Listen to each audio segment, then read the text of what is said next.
So what happens after a virus actually infects a host? In prokaryotes like bacteria, there's generally two pathways, and in eukaryotes like plants and animals, it's a little bit more tricky. So in bacteria, the two pathways it can take is the lytic or the lysogenic. In the lytic pathway, the bacteriophage, which is specifically a virus that infects bacteria, attaches to the outside of the bacteria, injects its genome into the bacteria, where it takes over the host replication machinery, and all of the little proteins and viral DNA gets created by the host cell machinery.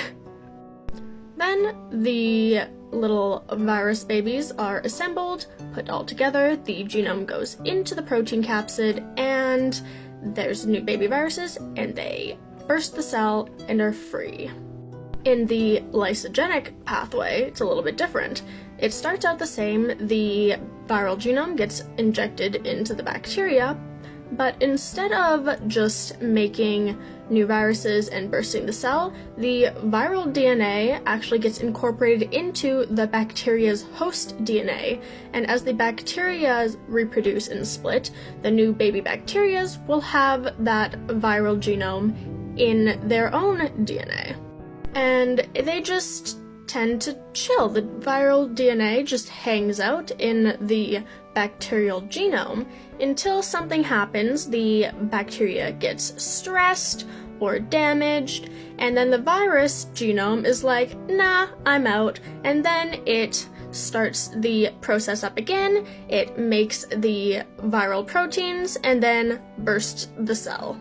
In eukaryotes, it's a little more complicated. There can be virulent infections, which is basically the same as the lytic pathway,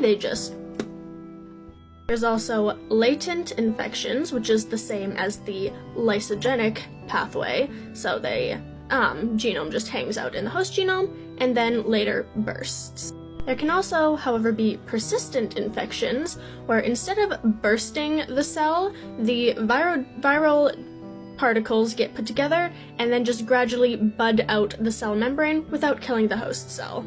Finally, there can be transformative infections, where the host cell is not as permissive to the virus, so it turns it into cancer. Fun times all around.